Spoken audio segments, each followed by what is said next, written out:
And I would think probably when most of you heard the words aerobic exercise, a lot of people when they hear those words, they get little pictures that come into their heads. And I'm not going to ask you to describe your pictures, but if I were to ask you to, most of these pictures would be females. Most of these females would be dressed in some type of little cute exercise, leotard, workout clothes. And most of them would be headed off to the nearest gymnasium or health club or something along those lines to do calisthenic type exercises to music in some form or another. Now, not everybody's picture would look like that, but the majority of the pictures would have something along those lines. When we talk about aerobic, aerobic simply means with air or with oxygen. That's all it means. So, characteristics of aerobic exercise, there are 4 of them. One is that it causes you to breathe a little faster than what you normally would. Secondly, it causes your heart to beat a little faster than what it normally would. Thirdly, it utilizes the large muscle mass of the arms and legs. And fourthly, it's what we call rhythmical and continuous.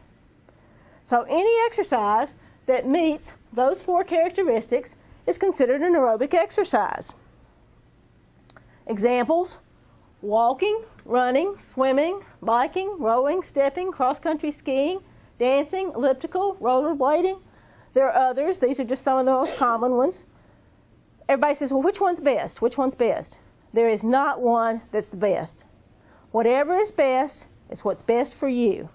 Whatever fits into your schedule, whatever you have access to, whatever you can do. If you have a hip problem or a knee problem or a shoulder problem or whatever that doesn't irritate that, again, not one is any better than the other. Everybody says, but there has to be one that's best. There is not. If we had to take the most popular one, walking is probably the most popular because almost everybody can walk, and except for a good, comfortable pair of walking shoes, which is important, you don't have to have a lot of expensive equipment or attire or anything like that to walk. And almost everybody has somewhere that they can walk. If worse comes to worse, you can walk circles around your house or something along those lines. But most people do have somewhere to walk, and most people can. And again, it's not expensive and so forth. So that tends to be the most popular. But again, not necessarily any better than any of the others. Why do we do aerobic exercise to start with? And what difference does it make in terms of making us healthy? Well, aerobic exercises are the ones that strengthen the cardiovascular system, which is your heart and your lungs and so forth. Your aerobic exercises are the ones that really burn calories. These are the ones that help with your weight loss and or weight maintenance. Anytime you use 1 liter of oxygen, you burn 5 calories to do that. So it only makes sense that the exercises that require you to burn more or use more oxygen are the ones that are going to burn more calories. And then thirdly, it increases what we call your serotonin levels. And these are your natural opiates and hormones and things in your body that are basically much stronger than morphine. They make you feel better, they make you happier, they make you have less pain and things like that. There is a case, and I do not remember the exact details of it. It was a marathon, which is a little better than a 26-mile race. And somewhere around the 5th or 6th mile, one of the runners fell and broke his leg. Continued to run the remainder of the race, which is not smart in any way, shape, form, or fashion. We would never recommend that. No one would ever recommend that for a number of reasons. But the average person would never have even been able to get up and walk the rest of that, much less run. His endorphin levels, his serotonin levels were so high that he did not feel the pain and so forth that the average person would have felt on that. So again, these are the things that, again, that help with your stress management and things like that. So this is why we do aerobic exercise. Now, how intensely should you do your aerobic exercise? And this is just a good rule of thumb without getting into specific numbers and things like that. At about 40% of what you're capable of doing, you're getting up and moving and doing something. Now, I think most of us realize that in order to get anything out of something, you have to put some effort into it. I don't care what it is. Whatever you do in life, if you don't put any effort into it, you're not really going to get anything out of it. So that's the reason that you must get up and move and do something. You cannot just sit in your chair and watch television or do something sitting and expect to get any benefits aerobically or cardiovascularly. At approximately 60 to 65%, is where you reach what we call a comfortable mouth breathe.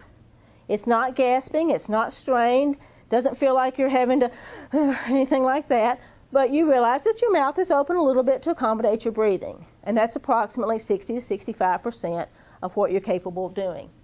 At approximately 70 to 75% of what you're capable of doing, that's where we notice that the perspiration is really picking up, particularly along the hairline, the surface of the skin.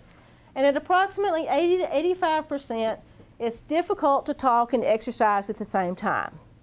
And everybody's been there at some point probably. Let's say that you're out walking with somebody and you're carrying on a conversation and everything is good, and you start up the hill and you're going, yeah, no, okay. It's not really quite comfortable to talk and exercise at the same time. So that's approximately that 80 to 85% of what you're capable of doing. And so somewhere between about 40%, which is getting up and moving and doing something, to approximately 80 to 85% where it's not comfortable to talk and exercise at the same time, your aerobic exercise should be somewhere along those lines, moving and doing something, but still being able to talk and exercise at the same time. Now, if you think about a traffic signal, it makes it a little bit easier to keep it safe or to keep it within the realms. Now, I hope when we drive, most of us, that we're aware that we're not the only car on the road. You know, a lot of times we get somewhere and we think, oh gosh, I don't remember passing such and such or whatever.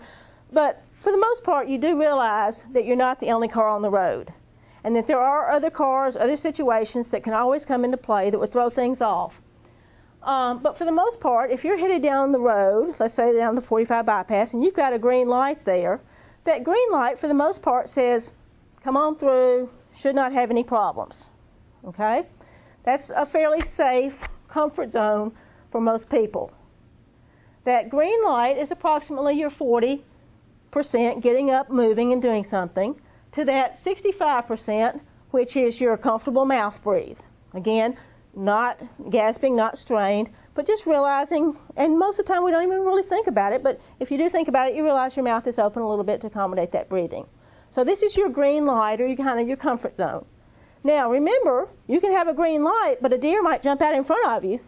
So there are always things that could happen. So that if you ever have any chest pain, or you start feeling lightheaded or dizzy or nauseated or anything along those lines, obviously you don't want to continue. That would be an unforeseen situation that changed the course of you're headed down the road. But for the most part, you should be fairly safe. Your yellow light is approximately the 65 to 75%. Again, this is the point at which you feel like you've got that comfortable mouth breathing going on, to the point at which you've got the perspiration picking up on the surface of the skin, the hairline, and so forth. When you're driving and you're headed down the 45 bypass or whatever, and you've got that yellow light, I hope that we stop to think a little bit. We don't sometimes really stop, but we realize that we are making some decisions. We're trying to decide whether we can go on through that yellow light or whether we need to hold up at that yellow light. And in making those decisions, I would think that you would look at, is the car in front of you also going to go through that yellow light? Because if it's not, you're going to plow right into the back of it.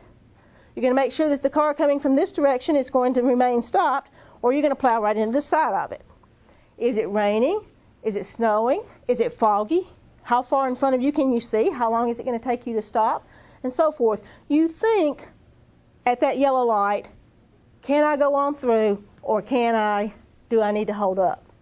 So if you're between that comfortable mouth breathe and the perspiration and so forth, that's where you need to stop and to think, okay, can I go on, or do I need to kind of hold here and not do anything any more strenuously?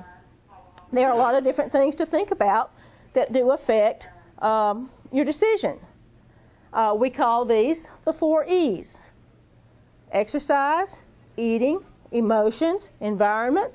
All of those things affect your blood pressures and your pulse rates. And we don't have time to go into exactly how all these affect it and so forth. But we know, we just got through talking about an example of aerobic exercises, that they make us breathe a little faster, they make our heart beat a little faster and so forth. You all know this. If we were to ask you to get up right now or take your pulse before you started walking and take it after you walked, it's going to be up a little bit. You're going to be breathing a little bit faster. When you walk, you use large muscle mass in arms and legs, and it's done rhythmically and continuously, or we'd have to stop and think and look like a robot, and probably some of us would trip and fall over ourselves. So that you know that exercise does affect those things. If you've eaten a larger meal than usual, a good rule of thumb is to wait 1 to 2 hours after eating a meal before you do your exercise.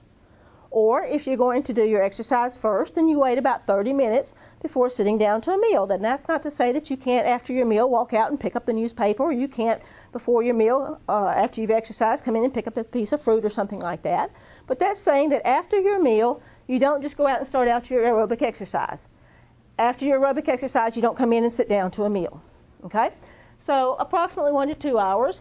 Stress, we just said that exercise the aerobic exercises increases those serotonin levels and makes us feel better and makes us happier and less pain and so forth. But when your emotions are at their extreme way, yay, or that's not the time to start out in your exercise. Give yourself a little time to chill. You all know that you could, your heart knows the difference, but your brain doesn't. You could get a telephone call, and it's the best news you've ever had. You're so excited you won $100 million or whatever, and just like this. Or you could get the telephone call, and it's just devastating. Just, oh, my goodness, it's so awful. Okay? Your brain says, oh, this is awful, heart just like this. So emotions are going to affect your heart rate, your blood pressures, and things like that. So it's going to affect what you're able to do. Environment. Again, a lot of different factors, some that we'll talk about. The heat, the cold. Your body, we're what we call warm-blooded people. That means that regardless of what the outside temperature is, your body core temperature will stay approximately the same thing. Within just a couple degrees, it's going to stay pretty much the same thing. But in order for that to happen, your heart rates and your blood pressures and things have to change. The body's protective mechanism is when it gets warm to cool itself. So you get out and you start that perspiration. Remember, approximately 70-75% of what you're capable of doing, that's when you start perspiring.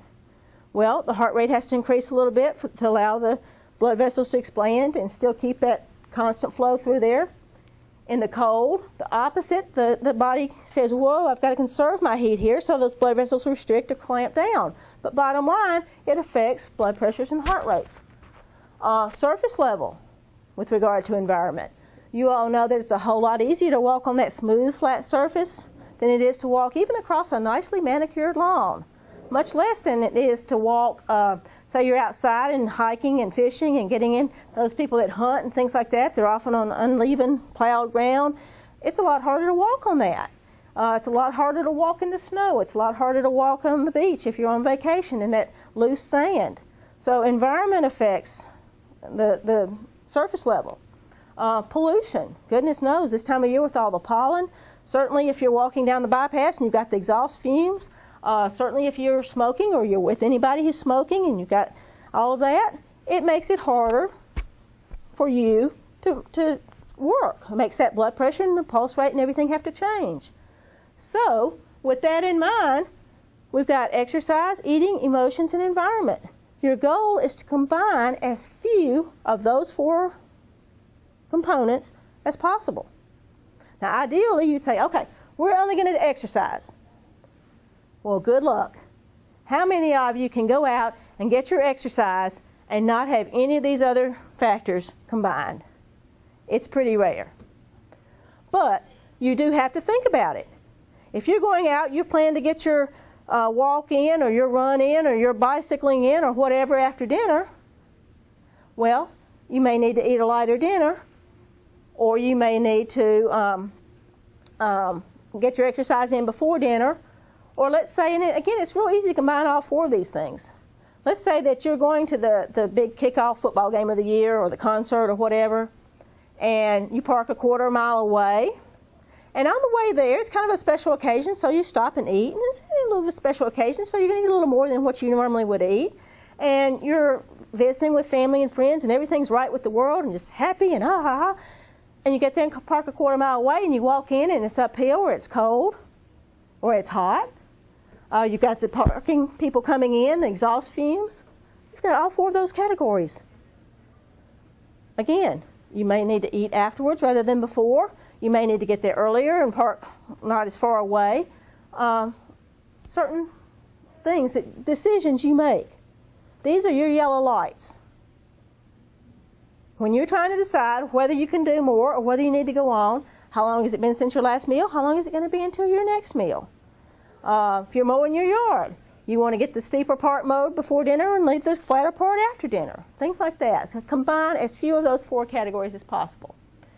Your red light, when you're driving down the road and you've got that red light at the intersection, that red light says, whoa, hold right here. Do not go any further. And if you do go further, and we've all seen this happen, maybe some of us have had it happen to us, when you go further at a red light, you're asking to get popped. You're asking for problems, and it's your fault because you caused that problem, because you went through that red light. So your red light is approximately that 75 to 85% where you've got the perspiration going, hairline, surface of the skin picking up, and you can't quite talk and exercise at the same time. Okay? That's your red light. Now, you can be there, but you cannot go on up that hill. You cannot continue to talk. Something's got to give. You've either got to turn around and go back down the hill, you've got to stop talking. Something's got to get easier because it can't keep getting harder. That's running your red light. So these are just some rule of thumb without getting into specific numbers and things like that. Just kind of think of that traffic signal. Green light, yeah, go on. You're moving, you're doing something, you're comfortable mouth breathing. If you need to go on and pick up that perspiration and everything, that's okay, and you feel good with that, fine. But at some point, when you're at that red light, you cannot proceed. No more. You can be there, but you cannot keep that up. Okay? How long should your aerobic exercise be? At least 20 minutes. If you can't do 20 minutes all at one time, then we send our heart patients home from the hospital. We don't tell them to do 20 minutes all at one time. We tell them to do 3 or 4 minutes at a time and build up. Take about 4 to 6 weeks to get up to 30 minutes at a time. But the average person should be able to go 20 minutes. Now, the time is more important than the distance. Quality rather than quantity. So, for example, it's a lot better and you get more benefits if you go slower but go longer. So if you've got a goal to walk from here to a quarter mile down the road or whatever, you're a lot better off going slower, taking your time, and getting there and back than you are, oh, I got to get down there, got to get down there, and you go so fast that you're, and you can't talk, and you can't breathe, and you can't go any further. So easier over a longer period of time is a lot better. 30 to 45 minutes, this actually gets a little bit more where you'd like to be, particularly if you are trying to lose weight. Because remember, your aerobic exercises are the ones that burn the calories and so forth. Even 40 to 60 minutes, again, if you're really trying to lose weight or if you're diabetic trying to regulate insulin and so forth. And how am I on time? Because I'm... Okay. Frequency of aerobic exercises at least 3 times a week on an every other day basis. Unfortunately, we do not store our physical capacities. Anytime you go longer than 2 days, not 2 weeks, not 2 months or 2 years, but anytime you go longer than 2 days between sessions, you no longer hold your own. You start slipping backwards. Now, there are times that we have to go longer than 2 days between sessions. We're sick, we're injured, we've got extenuating family circumstances, schedule just will not permit, but we go longer than 2 days. Don't expect to be able to go back and do exactly what you were doing. You're going to have to ease off a little bit and come back into it. You can still go long, you can still go the time, but you're going to have to go a little easier probably. The longer out you've been, the more you're going to have to back off from where you were. Okay? 3 to 5 times, a little more ideal. Up to 7 days a week, as long as mentally and physically you're not burning yourself out. And this is extremely important. More people have ruined an exercise program right off the bat thinking, oh, I got to do more, I got to do more. And we said that it increases your serotonin levels. It makes you feel better. Yes, exercise is addicting. Your aerobic exercise is very addicting, and the more you do it, the better you're going to feel for the most part. But there are some days you just cannot get it in. There are some days that you just don't really feel well. That's your body saying, hey, give me a break. You're better off taking off that day, taking off even 2 days, and coming back at it and getting more benefit than you are. We're human beings. We're not going to continuously torture ourselves. The body at some point says, can't go anymore. So every other day, up to 5 times a week, Monday, Wednesday, Friday, you're off your Saturday, you're off your Sunday. That's okay. That's only 2 days. Now, if you miss Monday, you're going to have to back off a little bit. But at least every other day, up to 7 times a week. Okay? Any questions? All right, I think we got it in on the time. And if you have any questions, I'll answer them here, on an individual basis. All right.